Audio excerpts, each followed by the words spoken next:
Do this. Good morning, everyone, and welcome to the State of the Portrait and Wedding Photography Industry Survey's Results Revealed webinar. I can't tell you how excited myself and Kylie are about this webinar that we're running today, because this webinar is not even close to the best masterclass, the best Walk the Talk webinar, the best workshop that you've ever been to. It is one of a kind. Now, the reason is, though, we're so excited about this because we know the value of this, but you don't yet. It's almost like you giving a gift to your 5-year-old and you know what's inside the packet and the 5-year-old doesn't. And when they get it, they're kind of like, oh, it's only small. And then when they open it, they're going to get a big surprise, because most photographers hate the thought of business and numbers and analyzing and data. They just want props and fluffy stuff and cameras and lighting and all that kind of stuff. So we're about to give you the gift of being able to get inside the heads of other photographers throughout the world to actually figure out, what are they doing? What systems working? What systems aren't working? What is the difference between a commercial space and a residential space? Do I even need to do that? What's the average sale between the in-person sales or online galleries? Like, all this cool information that we're about to unpack. And I'm super excited anyway. Kylie, how are you feeling? I hope one thing by the end of this webinar is I really hope that people actually see the value in the information that we're about to give you, because I guess Mark and I were talking last night and we already knew, but we had a bit of an epiphany. It's like, I actually don't think that the community realizes the value in the data that the survey is going to give them and how that can impact their clarity, direction, potentially change the direction of where they're going. Like, there's one thing to do a webinar about teaching business skills. This is real world information on businesses that are operating right now, right down to from starting businesses to businesses that are earning a couple of mil per year. You know, what do those businesses look like? What does it mean to be a $2 million business? What are they doing differently to those who are only earning 10,000? This is information that could change the direction of your business and what you do tomorrow. It's huge. I don't know. I guess I'm pretty excited. So let's kind of dive on in. Let's jump on in. So do we want to? No, let's just do it. Let's just dive in. There's a lot to get through. I will warn you, everyone, there's a lot to get through. We're going to dive in and we're going to go through things as quick as we can and kind of pull apart some other things. But what I would do is respect the data, respect the information. Please don't screen share. Please don't screenshot. We're quite happy to share the data out, but just let us know. Let us know what you're doing. And there's a lot of other data that we can pull out, but it takes time. And we've spent hours and hours and hours and hours and hours and hours on this. But this is going to be a really cool snapshot overview. So let's dive on in. I'm going to share my screen. And you know that GIF where it's got all the numbers and equations kind of coming out of someone's brain? That's what my brain is right now, and it's hurting from all the data that we've absorbed the last couple of days. Yeah. Now, what I need to do, I just need to swap my screens over for a second. Share screen, and I want to share that screen. There you go. Now I can see exactly what everyone else is seeing, and I can see the sheets, and I can see everything else now. Well, all right. So, sorry, I just need to get myself slightly organized because I want to see everyone's chat at the same time. All right. State of the industry report. I'm so excited. I need to go to the toilet. I've done 3 weeks already. All right. No, it's not what I want to do. Thank you for starters. Thank you for everyone that filled it out. Thank you for the industry partners for helping share it around. Thank you for those people who took the 10 minutes to actually do this, because like Kylie said, without you filling it out, we don't get the data, which we can't share with you, which we can't collate. So we really appreciate all the information that you gave. To let you know, it is 100% anonymous. anonymous. Anonymous. Anonymous. We had no idea who filled out what. So when people said, I've already done it, I'm like, well, I don't know if you've already done it because we don't know. So thank you for those people who did it. And thank you for the suppliers and the industry partners who shared it as well. So who filled it out? These are the age groups. This is the age group. So we've got a really good mix between, can you see my mouse when I draw on stuff? Yeah, cool. Yep. You can see a good mix between from 20 all the way to 60 plus. Lots more females than males as well. Location. Now, because we're Australian based, there is a lot of Australia in here. Fair bit of New Zealand.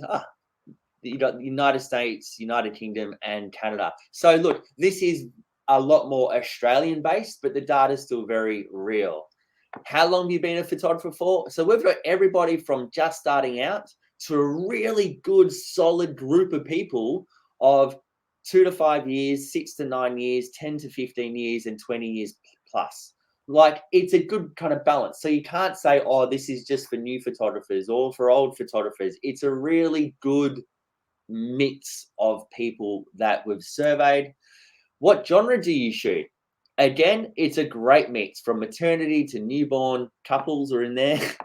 Families, birth, headshots, commercial, pets, personal branding, seniors, others, boudoir, the wedding industry. So a few people go, well, this we had a few comments of, well, the survey is good, but it's not really for weddings. It's not really for portraits. It's too skewed in one or the other. So just letting you know that when we've pulled the data out, we have separated the wedding category compared to other categories for certain bits of data as well.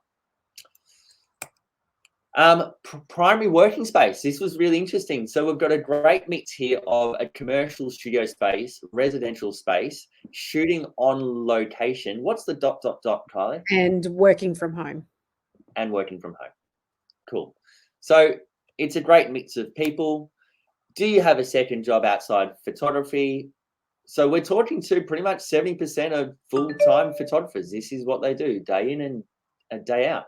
And this was a kind of a good one for me. There's always been that belief that the majority of photographers have a second job.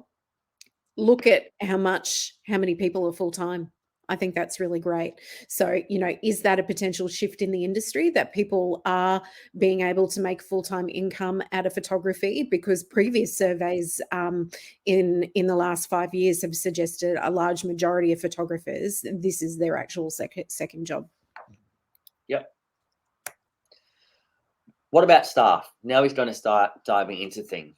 A lot of people, 74%, it's just themselves. They have part-time staff, full-time, part-time. So there's a little bit of a mix there for your bigger studios. You've got 7% have 6 or more staff. So this is a really good balanced survey of big studios, small studios as well. How many hours a week do you spend in your business?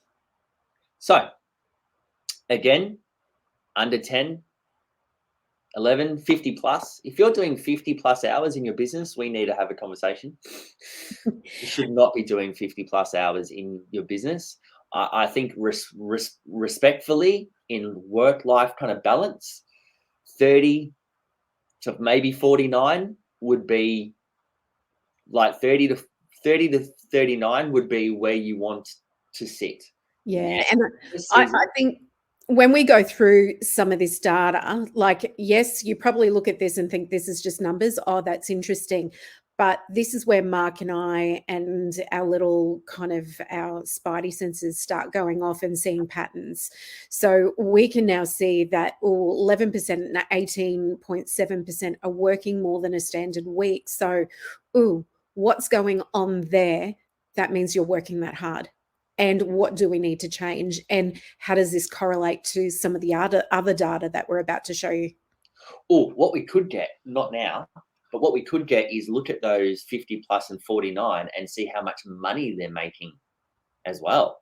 Because if you're working over 40 hours a week and only earning 50 under 100,000, you're in a lot of trouble. So yeah, let's keep going through. Pam, Good question, but there's only so much we can ask. Okay. Ooh, this is a big one. Let's dive straight on in. Kylie, do you want to unpack this? Because you're good Okay. at unpacking this. So everybody kind of sit on this. Yes, it's overwhelming in terms of data, right? So we're looking at the numbers. What I want you to see is patterns and trying to match the pieces of the pie. So first off, let's start with the 0 to 10,000. If you have a look pre-COVID, that piece of the pie is quite big. Have a look at after COVID, it's smaller. What does that suggest to me? That, oh, maybe people in that bracket after COVID are actually earning more money and moved up to the next piece of the pie. So if we move our way up, 30 to 50 is about the same. 100 to 200,000, it's a little bit bigger after COVID. Next one up. So where's 200? 200 to 1,000 is the orange. It's a little bit bigger, but not much different. 300 to 400, a little bit bigger.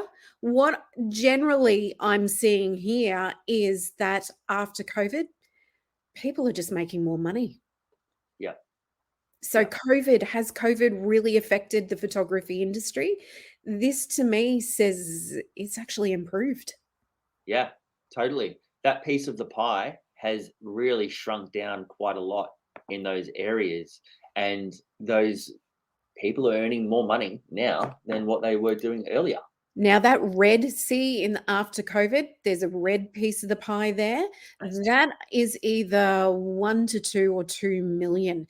Now that doesn't appear in before COVID, Yeah. but it does after. Yep. It's very cool. All right. Let's keep moving on. There's a lot to get through. Ooh, sales average before and after COVID. I really want, again, sit with this. 24% was under 500. After COVID, it's only 11%.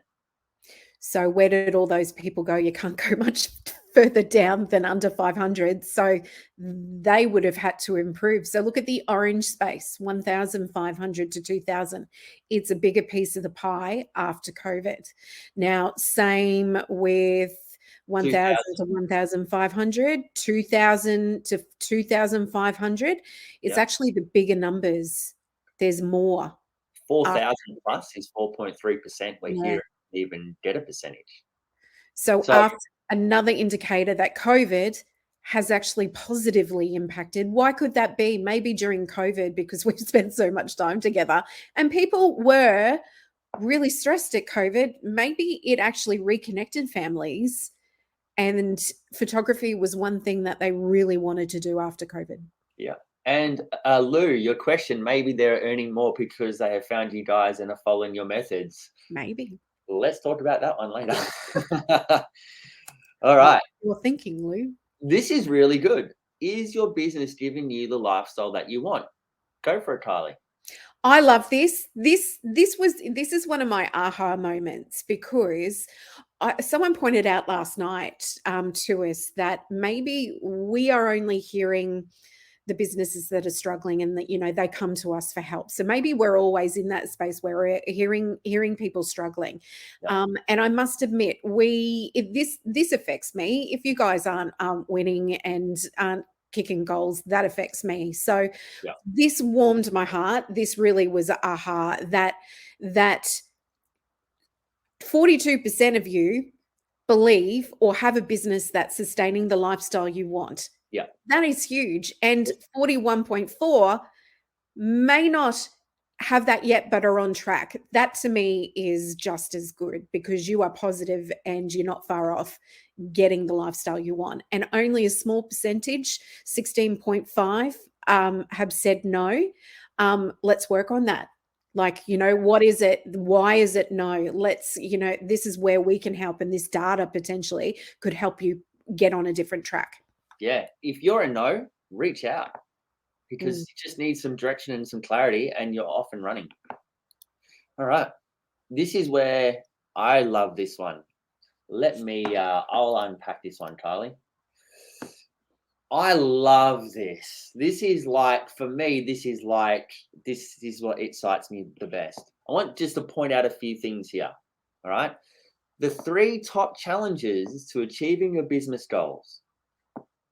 Marketing skills is the highest, followed very close behind with time, procrastination. Now, let's digest this a little bit. If you look at the biggest issues, time, procrastination, direction, clarity, self-belief, and mindset, right? These are all things that have got nothing really to do with external issues. Like, it does a little bit external issues, but it's all things that we can control in our mindset and our business, and that we can overcome. All right. This is the part where it's like the top challenges are stuff that we can control. We can't control an oversaturated market. We cannot control that. We can't control those things. But what we can do is understand what are the challenges. And I love it that time and procrastination are opposite each other, because people procrastinate and then they'd worry about they don't have enough time, but they've got so much time that they're procrastinating. And it's like an oxymoron. The other part that I love about this is under 1% of you, under 1%, it's photography skills. A lot of you know exactly what you're doing. It's not the photography that's the issue. It's all the other things. So I'm really excited about this part because I want to dive into this as we go through. Kylie, did you want to add on to anything? Yeah, no, that's all good. Like, it's interesting. Hands up, how many people complain they don't have enough time, but may have wasted an entire day on social media the day before, procrastinating about making calls to leads. Yeah. Procrastination is a bitch. All right. And I love this too. What are the biggest business challenges right now? One is marketing. So you have an issue with marketing skills, and what happens with marketing skills is you procrastinate about your marketing, and there's no time to do marketing, or there's too much time, so procrastinating about marketing, and marketing is the issue. And then you're not only procrastinating about the marketing, you're also struggling to convert the leads as one of the biggest challenges that you have. But then your time management is out everywhere because you've got all this time, and then you're frustrated because your family work-life balance isn't working. You put that all together in a pressure cooker and you kind of digest what we've just spoken about. This is where clarity, direction, efficiency, systemized, automation, workflow, organization comes into it, where a lot of it is not systems and hardware or price and products or cash flow or staffing or phone calls. A lot of it is just organizational time management, time, procrastination, effort. Now, I want to point something out here that I think is a pattern that you'll see emerge throughout, but no one's going to notice it because people don't believe that this is a problem. Now, the orange are the main 4 biggest challenges you have, but I've also highlighted in dark blue the next level down. Now, one of them is sales. People, and it's a small piece of the pie, like not a lot of you feel that this is a big challenge, and yet a lot of you are actually having trouble converting leads. Yeah. I would actually say these are one and the same. You're having trouble converting leads because you're struggling with sales. Sales is a really dirty word, and photographers do not like to, they do not want to be salesy.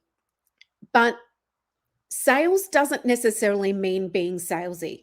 Sales is, it's business. So you are selling a service, you are selling a product, and we need to be able to market and convince people to buy. And there's skills in that, there's psychological cues, there's all these things. If you're not doing and saying all the right things at the right time, you're actually going to have trouble converting leads. So this is going to crop up in quite a few of the data all the way through. Yep. Portraits. Let's dive into portraits a little bit more. Oh, this is just, we could spend all day on this, can't we? How much time? Look at how much time there is here, all right? I want you to take note of this, right? 57% of the people who filled out the survey are spending over 6 hours per client. Just write down some notes here, right? If you've got 6 hours per client, I'm going to write a little note here, 6 hours, over 6 hours, right? Then in production, out of those 6 hours, people are spending 2 to 4 hours, 4 to 8 hours on production time. And then your photography shoot, a lot of you is hour to 2 hours. That's fine. That's a good amount of time. 30 minutes or less, awesome. 30 to 60 minutes, even better. 2 to 4 hours, it's a very long time. Understandable. Yeah, some of them be newborn. Yeah, understandable though. But then we dive into this part of, but how many frames do we capture? So if we're capturing that 22% is over 400 frames, 400 plus 800. Remember, portraits. Whoops, I've lost it. Go back. Remember, this is portraits. Who is shooting 800 frames for portraits? 800. 800. Yep. And we've removed wedding data out of this. So it's definitely not weddings. So quite a good chunk of you have said 800 plus. Now Mark will bring this up again, but when we refer back to time being one of your biggest issues, we can see here that a big chunk of people are doing 400 to 800, 800 plus, and even 200 to 400, up to 400 and might be a little bit excessive when it comes to a simple portrait shoot. Yep. And then out of the 800 or 400 plus, 54% of you show under 50 images. So just think, how many times you press that button to uploading all those files, to sorting all those files, to only getting to 50. Yeah. Culling, you think how long it would take to cull 800 images down to showing to 40 to 50 images, and then editing, all that. So time, we can instantly reduce some of your time now by being more deliberate in how you're shooting. Exactly. All right. How many sessions do you shoot per year? This is a good mix. Everything. There's a good mix here. It's 25 or less, high end, high volume. There's a good mix of different things. 500 plus, 200, 300, 300 or 400. And, one thing to note here, there's actually no right or wrong answer for me here. It's a good spectrum. Now, one thing, we've had a few people say, well, we want to know this for this particular bracket. The thing is, there's not going to be a definitive average sale for one particular bracket or how many shoots for one particular bracket, because there are, at every level of revenue turnover, there are going to be multiple business models. So some are high volume, some are more high end. So we can't actually draw too much out of this in terms of how many sessions people shoot, because your 25 less people, are they not earning much money, or do they have a really high average sale and only need to do 5 shoots a year? Yeah, like if you really want to start comparing, 500 plus could be your pop-ins that they do in New Zealand. 500 plus could be over 2 months. Where someone like Karen Alsop, who's here as well, who's kind of commenting, it might be 25 or less, 20 to 25, but each piece is worth a couple of $1,000s each. So very different, people. All right, this is a really good one. How do you sell your images? Face-to-face, online galleries, online and Zoom. So there's a good mix here, and we're going to dive into the business part of how much you're making. This is the fun part. This is what you really want to know. This is why you're really here. for this button. Ready? Turnover versus online galleries versus IPS. All right. Carly, unpack this for us. Sit with this. There's a lot of data to unpack. What I would draw your attention to is, let's pick one out. So your 0 to 10,000 for online galleries, much smaller piece of the pie for IPS, so less people earning at that bracket. 10 to 30, again, reduces with IPS. All right, now look at your 100 to 200, orange, online galleries, boom, it's almost doubles when you go IPS. So what else have we got? Let's look at your 400 to 500,000 in online galleries. Oh, it's Yep. not there. Look at your light orange there, which, what's that, 300 to 400. Yes, there are some unicorns doing that amount of money with online galleries, but it more than doubles when you go to IPS. So the question is, do you make more money if you do face-to-face IPS from this data? Yes. Yes, you do. Do you have to? No, you don't. But you know, if we have a look at online galleries, like there are a good chunk of people that are earning 100 to 200, 50 to 75, you know, small amount of people, 2,000 to 200,000 to 300,000, all of that. So it can be done. It can be done. But could you make it easier for yourself and give yourself a higher percentage of success with IPS? Yes. Yep. All right. Average versus online gallery and IPS. Again, look at this. Online gallery, 22%, 43% are under, what's that, 22? 60% under $1,000. Look at it on this side. Look how small, 0.5% online galleries. 500 to 800, 13%. Look how big that chunk is between 1,000, 1,500. 2.5. Look at that chunk. 2.5. 3,000 is not even on here. 4,000 is not even on here. So those who do IPS are getting a higher average sale. And why? Like, why do you think that is the case? Personally, online galleries, there's a disconnect of emotion. You're not developing a relationship with your client. So it's purely a transaction with you, with the client. It's all about money, and they're going to save as much money as they can. Whereas IPS, you've built a relationship with them, you've spoken to them, you're sharing the joy and seeing their photos with them, and you get to talk about objections and really encourage the value of what these images are, and making sure you're giving them everything that they're hoping for with their images, so you've got a higher average sale. Yep. All right. Turnover versus studio location. This is a good one because you always get, oh, but in commercial, I need a commercial space, or residential. Like, what's the difference? Now, you wouldn't go into a commercial space. You shouldn't go into a commercial space when you're only earning 10 to 30,000 or 30 to 75,000. You just probably shouldn't be doing that. All right. Because commercial spaces are expensive. But commercial spaces, look at this big chunk of pie, 100 to 200. And then look at the 200 to 300, 300 to 400. Then you've got your 2 million, 500, 400. There's chunks of the bigger ones here.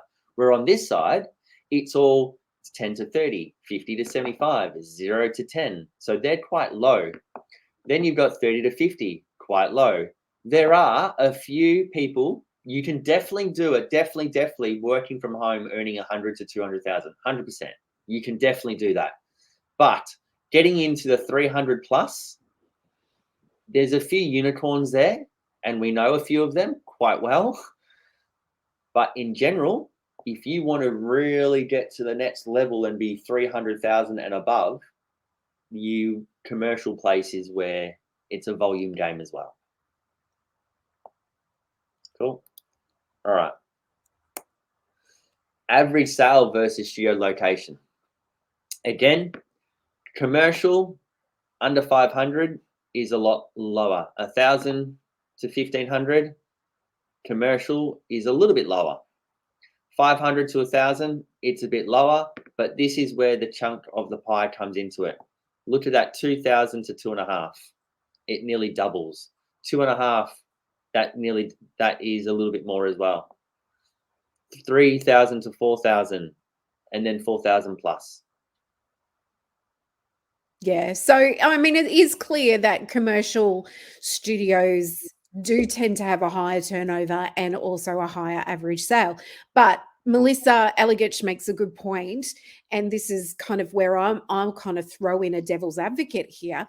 How Yep. much profit are these guys taking home? And is it the equivalent of, like, are the people at home at residential not having that capital, not having that expense Yeah. in their business? Are the residential businesses actually turning over a higher profit?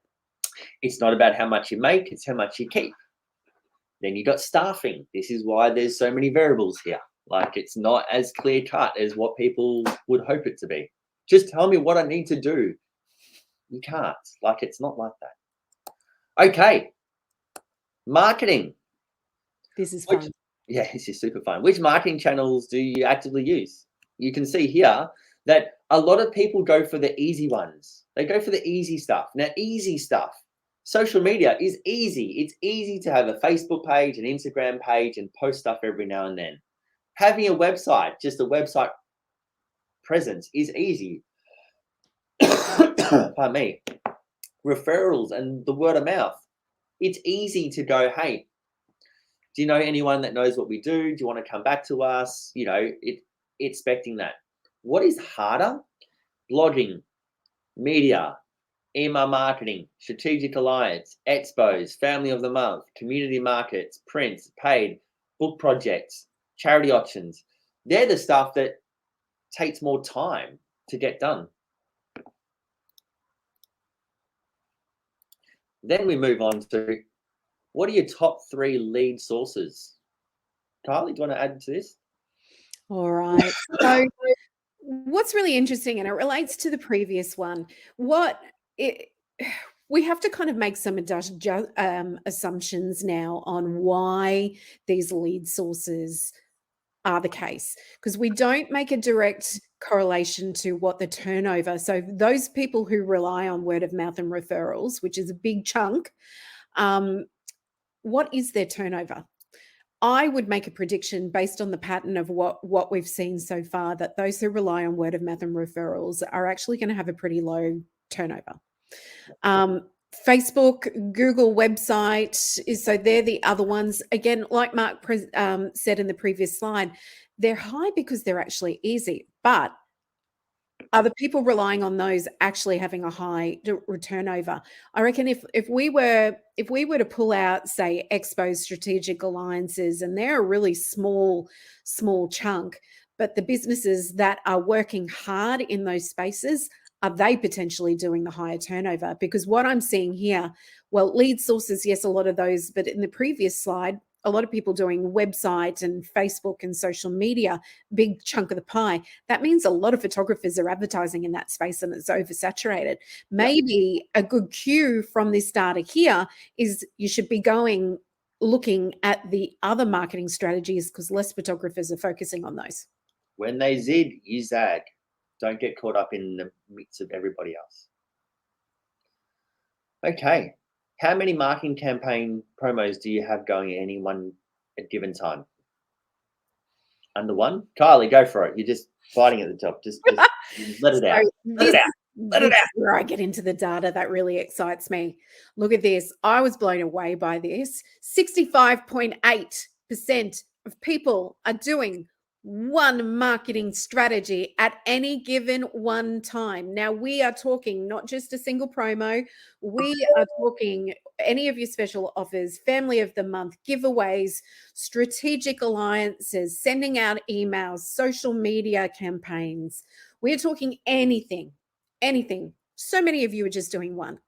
Yet we jump up then to 2.4. That's okay. And a very small percentage of you are doing 5 to 10. Now, let's see what that means when it comes to turnover. All right. Sit with this. Look at the numbers. Look at the numbers, because I want to really hone in on those who are doing between 5 and over 10 marketing strategies at any one time. Look at that bottom graph. Now, Lou, don't even get me started, darling. Don't get me started on yeah, classy marketing students. Talk about a big whoosh. there is no one earning under 100 grand who is doing 5 to 10 or more marketing strategies. No one. Because they are out there. They're all over every marketing channel like a rash. Yeah. And they are standing out and shouting louder than anyone else who is only doing one marketing strategy. But John, you don't really have to spend money to make money, because I was the world's biggest tight ass when I had my studio, and I didn't spend money on anything but I would say expos is what I spend a shit ton of money on. But all the other marketing strategies, there are so many free marketing strategies out there that you can do. It is redonkulous. But I also want to point out the unicorns, right? There are a few unicorns. If you go to this one here, 300 to 400, 200 to 300, doing less, one or two marketing strategies. Now, I'm not going to use the names, but there's people who do things like a book project, VIP Facebook groups, giveaways. There's certain alliances. There's one studio in Australia who does fundraising and giveaways, but they do it to like 100 schools and community groups, and they just do it exceptionally well. And that is their one or two things that they do. So, like, there are people who do one or two things and they do it exceptionally well. The issue is, if that falls apart, you are screwed. Yeah. So what I will say too is, like, we do know some of these unicorns, and maybe they're not as big as unicorns as we might be making out, because what I would say about some of these unicorns is they are exceptionally good at what they do. They've probably been around for some time and done the work and done that initial groundwork of getting out there and maybe doing their 5 to 10 marketing campaigns and have a big awareness, built a big audience, have an amazing nurtured group of past clients that keep coming back to them. And now they can actually sit back and let the leads come in organically, and they don't need to do the marketing as hard. But yes, there are some unicorns that are relying on one strategy. So say for example, we know one unicorn who is only doing giveaways. They've got one giveaway. Now, what happens if their Facebook page gets hacked, which is happening all the time because I'm fixing people's hacked web pages weekly now, and they can't use that, and boom, all their leads have gone. Yep. House of cards, people. All right, let's keep moving. There's a lot to unpack still. You've just received a lead or inquiry. What is your first follow-up touch-up point? Email, messenger, SMS, call, other. Now, email is quick, fast, easy. Phone call takes time and effort. Does it really matter though? How many times do people argue with us and say, a lot of photographers do not like talking on the phone, and they say email's fine. Email's fine. Yep. Well, let's see how fine email really is. If you email, expect to have 23% under 10,000, 10 to 30, 15% 0 to 10, 14% 30 to 50. Look at the size of the pie of 100 to 200 compared to the pie on the phone call. Look how reduced the 10 to 30 is. Look, 0 to 10 is 4% compared to 15%. Look at this, 2,500,000. That does not exist in an email at all. Over 400 doesn't exist in emails at all. Why? Because they want connection. They want to have a conversation with you. They want quality. I put it this way, and I spoke about this kind of last night. If you were going to invest and buy anything that is worth more than $1,000, $2,000, and I think I can go to the next slide here.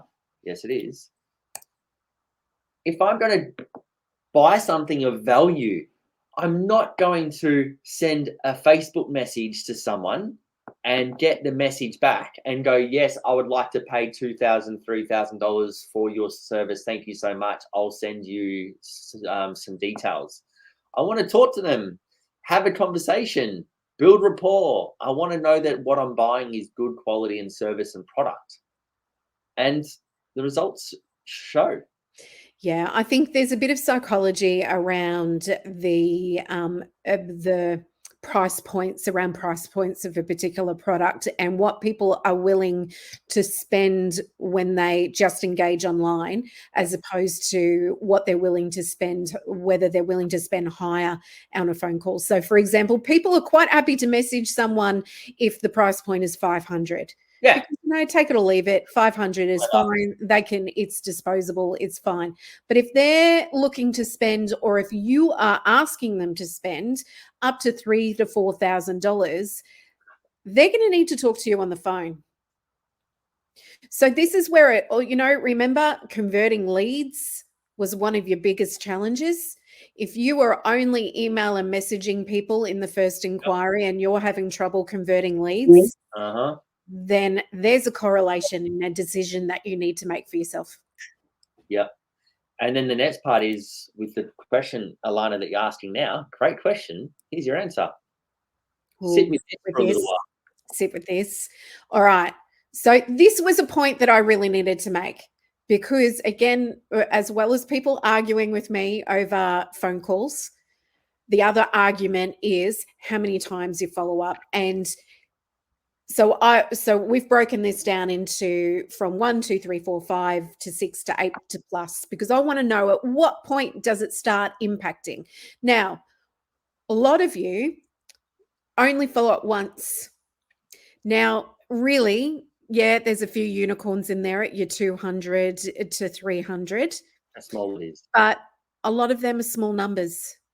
Now, too, there's not much shifting there. Maybe your 10 to 20 is a little bit different, but it's when we start getting up to the 4, 5, and 6 and 8 that the big numbers and turnovers start to happen. So even if, for me, the biggest thing is the 6 to 8 pluses. So these are the people, and there's a good chunk of people who answered that they do not give up following up until they hear a no. Now, those people are, with the exception of the 30 to 50, look at the turnovers there. All big numbers. And do you know what drives me freaking mental? Drives me crazy. This is the part of the marketing, master marketing and marketing that drives me absolutely batshit freaking crazy, right?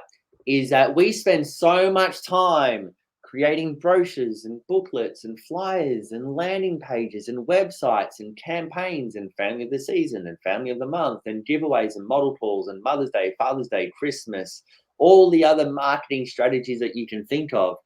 And then we put it out into the world, and then we get our 200, 300, 500 leads, 100 leads, and then we break it down, and then we've got a good following of a group of people. And then from there, you've got like 50%, they say they want a gift voucher or are interested in your business. And then what do? Nothing. We send them an email. You've been selected to receive one of our gift vouchers. And then you complain because you don't get any bookings because you didn't follow them up. You burn your leads, or you follow them up 2 weeks later or 3 weeks later. Oh, I haven't got around to it. Oh, I'm so busy. There's just so many to call. There's just so many. Like, do you know what? I'll send a text message. That'll be faster. Drives me crazy. You spend all this time setting up campaigns and you don't follow up. So what I'd love to say, Kylie, just before, is that let's have that conversation. It's not a sales call. It's a customer service call.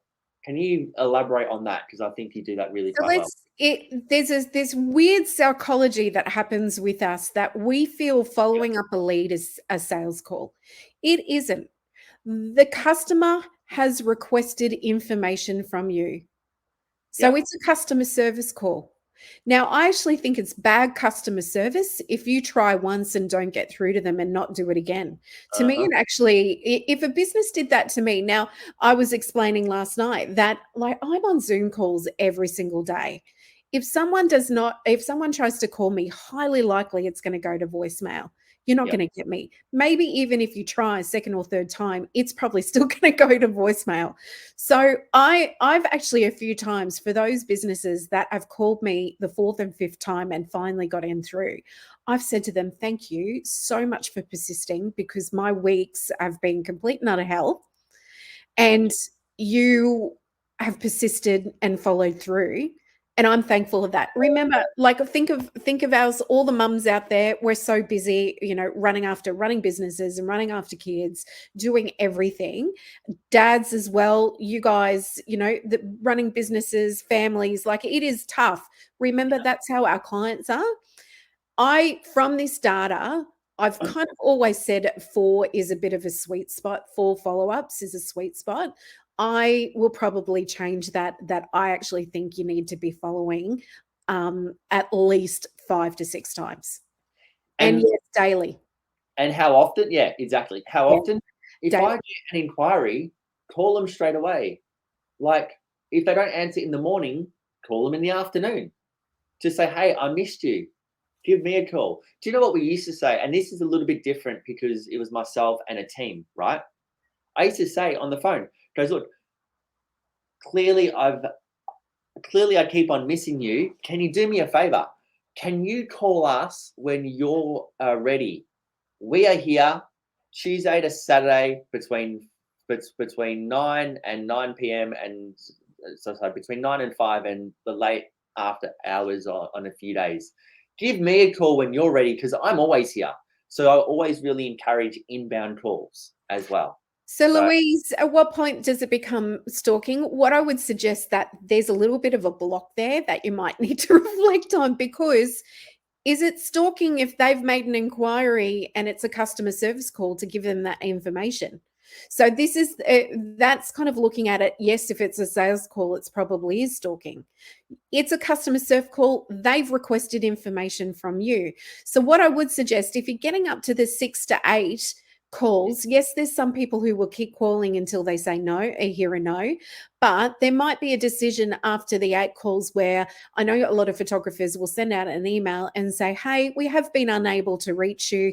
Please give us a call at any time between these hours. If we don't hear from you, we're going to close out the inquiry. And because and that is actually a really good email, because suddenly people go, oh, okay, they're going to close out my inquiry and not going to follow up anymore. I need to talk. I need to ring. And that usually inspires people, because remember, people are busy. People are really busy. It's the same thing with gift vouchers, people. Expiry dates. How many times have you had a gift voucher from someone that it's valid for 12 months and you use it the week before it expires? All right. So Kelly, so what I would say, 3 times, you're only ringing 3 times max, because you feel that you're pursuing them too much. But look, what I want you to have a look at, 4, 5, 6, there you've got the potential of increasing your income by just giving 1 or 2 more calls. Yep. All right, let's move on. Which social media channels do you use actively? Look at that. Facebook and Instagram is literally the same by 0.1%. What I would encourage you to do, though, look at your other social media, specifically YouTube, because YouTube, what's the word, Carly? YouTube is what? Is the second largest search engine. Search engine. So on YouTube, put videos, put content, not of the Rosetto family and the Garner family and the Fisher family and the Brown family. No one searches that shit. Like, apart from us, no one cares.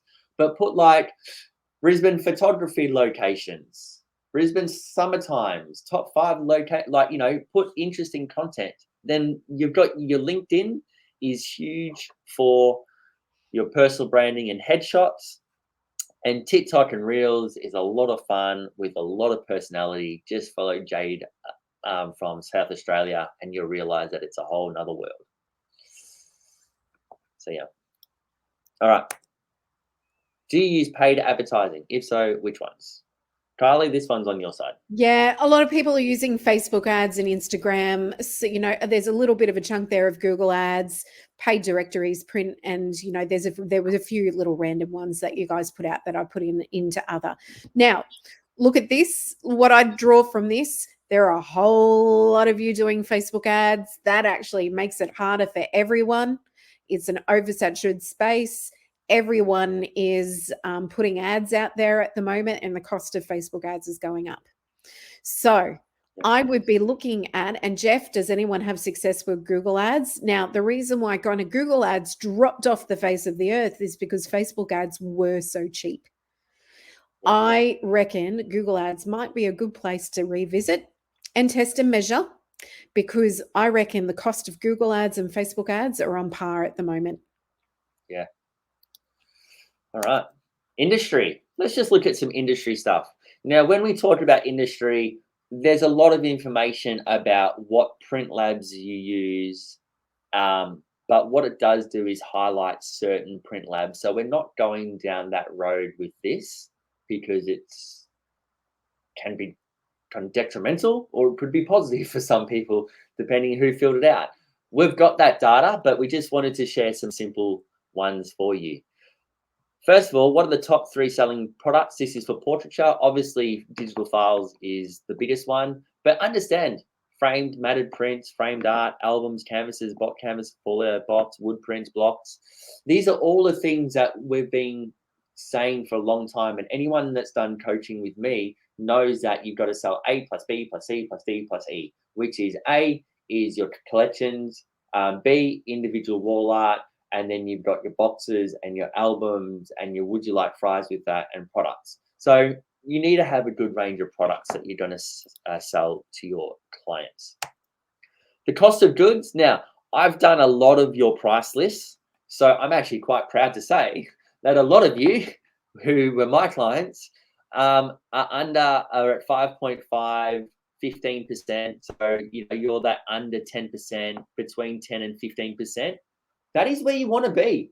That is a good day. Anywhere between under 15% cost of goods, you are doing exceptionally well. If you are in the 20 to 25, 30 to 40, 25 to 30, 40 to 50, or 50 plus of cost of goods, we need to have a conversation. All right. Do you use a CRM? Now, I love this, A, because I'm a huge fan of Studio Ninja, and yay, Studio Ninja for the win. This is a part where if we go back to the top 3 challenges that we spoke about, this is where we're starting to link some things. What were the top issues? Procrastination, time, your time management, right? It'd be interesting to go back and dissect the data more of who is using a CRM and who feels like they're getting the lifestyle they want and the clarity that they have. Because 26% of you don't use a CRM. And I wonder if that's clouding your vision and brain, which has been busy because you're not organized. Oops, that was weird. Oh no. Oh, you've been signed. That's all right. Sign back in. So while Mark's doing that, basically is if you're not using a CRM, you are very hands-on with your admin. You are potentially doing double the amount of work. You are, are you using your time and resource efficiently? So a CRM can automate some of your tasks. It can make sure that you're not missing out on leads and clients. So I would be looking at, if you answered that you're struggling with time and you're not using a CRM, I'd be starting to look at potentially how Studio Ninja and any of those CRMs are a little bit of an investment. So how much is the money per month worth the time saving and getting that time back, and actually providing a better customer experience for your client when suddenly they're getting emails automatically, and whereas if you're doing it manually, are you a couple of days late? Are you not sending emails at all? CRM can actually improve the client experience. Yeah, hugely. All right. Weddings. For all those wedding photographers out there, What's your average wedding sale before and after COVID? This was interesting, actually, because you can see here that people are making more money after COVID than they were before COVID. Before COVID, there were, your under 500s, your 500 to 1,000. That jumped a little bit. But after COVID, look, 300, 3,000 to 5,000 has jumped more. A little bit more, and the 5,000 to 7 is probably the biggest change there, and a little bit more money, a little bit more people earning 7,500 plus. Yep. So not a huge change, but still a few more people in the bigger averages. Yep. Yeah. Then what products do you offer your clients? Digital albums, wall art. That's a bit of an obvious one. Yep. How much extra do you charge per double page spread? So this is the upgrade of the album. So this is going to link with the next slide as well. So between 50 and 100 bucks is where lots of people are at. There are a few on the high end, but this slide was the one that was most interesting for the wedding clients, right? 10 to 20 sides, 30%. Notice the gap between 15 to 30 and jumps from 20 to 40 sides. So 10 to 20 is what's included in a package. That's a really small wedding album. 20 to 40 sides as an average, that is a decent sized wedding album. A lot of wedding packages don't come with 20 pages and 40 sides. A lot of them come with 10 pages and 20 sides, or 15 pages and 30 sides, and then there's an upgrade.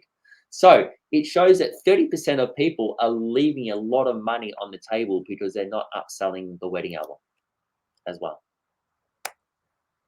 Education and training. Let's see how much more we've got to do. Not much longer, people. Hold in here. Thank you for all those people that have been hanging out. I'm glad that you're enjoying this, and we'll get to questions as well. What photography training have you had? A lot of you are self-taught. Short courses, coaching, mentoring, online courses. It shows that certificates and bachelor degrees and diplomas are really something of the past. There's so much education out there these days, because it just is. Now, this is the one. This one here is where the rubber hit the road for me. I thought this would be good, but I didn't realize it would be that much of a difference. I want you to sit with this graph for a little bit. And I didn't realize this is probably the most substantial thing. Before coaching, under 500. A lot of people were you. Well, almost 50% had an average sale of under 500 before coaching. Plus 50, 60, 70% had an average under $1,000. Now, even if you were a great photographer, only 7.5%, only these little percentage here, what's that? 12% will earn 1,500 and over because you've learnt this on your own strength.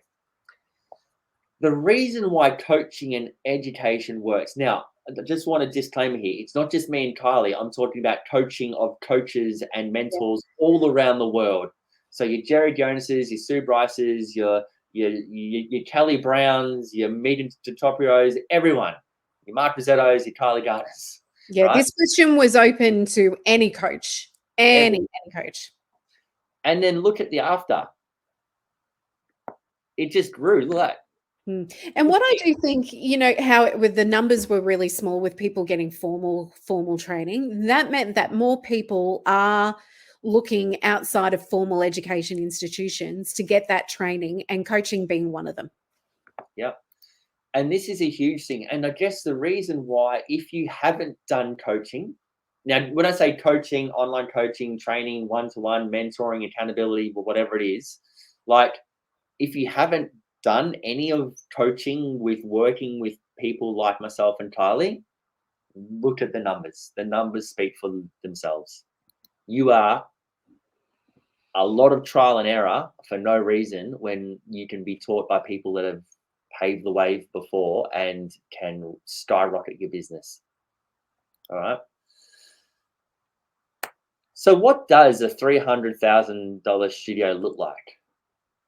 This is interesting because we kept a few people have asked us, okay, we want to break it down. What does the 300K studios, what are they doing that we're not? And we can't give you a definitive answer. No. But because there's at every level, there's different business models. Some can be high volume, some can be high end. But look at the numbers here, because what we can tell you is a few things that average sale generally is higher. Yeah. Mark, you can kind of go on the rest. Yeah, the average sale is generally higher. It's more in-person sales, face-to-face IPS, whether it's in-person or kind of via Zoom. The cost of goods is there. Now, the reason why the cost of goods is 15 to 20, a little bit higher, is because their sales, like $3,000, $4,000, $2,000 sales, 4,000 plus sales, does have a lot of product and wall art and collections. So from that is why the cost of goods is a little bit higher, because you're not doing $1,000 and giving them 4 8x10s in like a matted print. So, but look at the 5 to 10%, 15%, like it's all there. And the sessions per year, look, there's a little bit of volume behind it. You've got to be shooting at least 75 shoots a year to earn $300,000, at least. So if you deconstruct your own business and you go, right, how many shoots can I actually handle in a year? And then what is the average? And that's how you can start earning more money. So what I reckon there's maybe a pattern or a recommendation that maybe we could draw from this. So a 300K studio, average sale, probably from the 1,500 up. So you want to try and get around your 1,000, 2,000 upwards for a 300K studio. They're predominantly doing IPS. Their cost of goods is really focused between the 10 to 20%.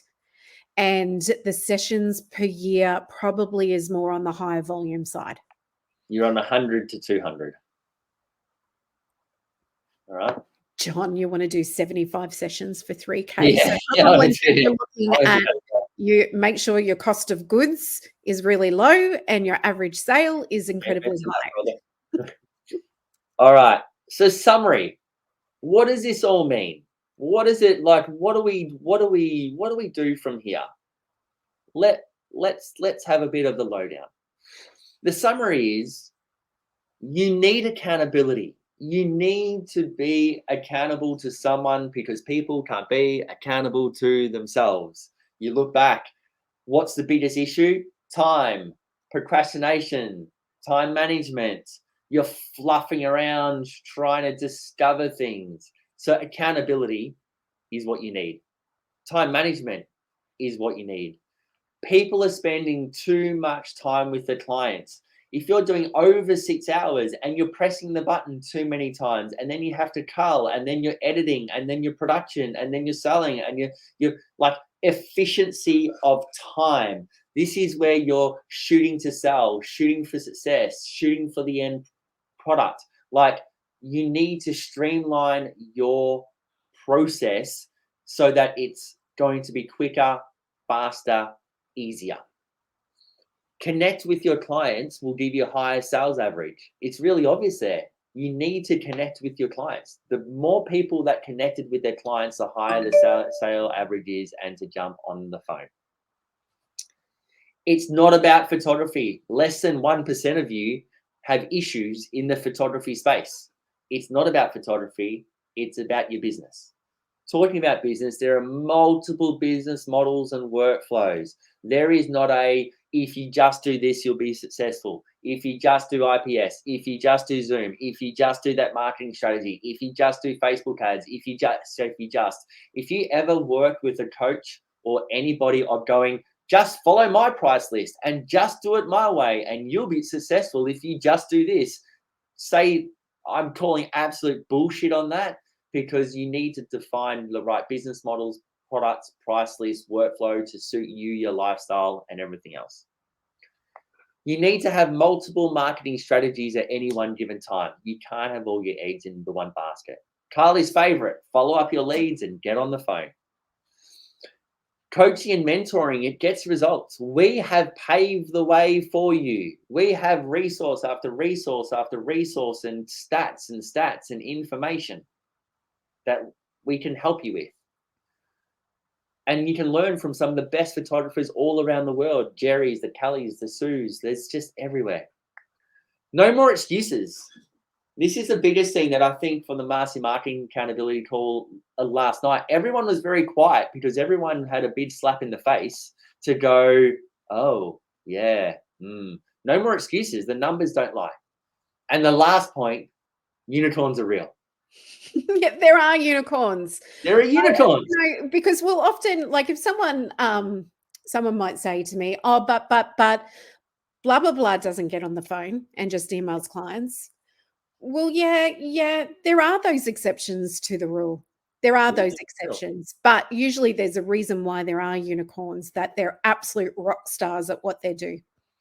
Yeah. And like, not even I'm a rock star at what I do, to be honest. These are unicorns. I've got to work hard to even just, you look like a horse, let alone a unicorn.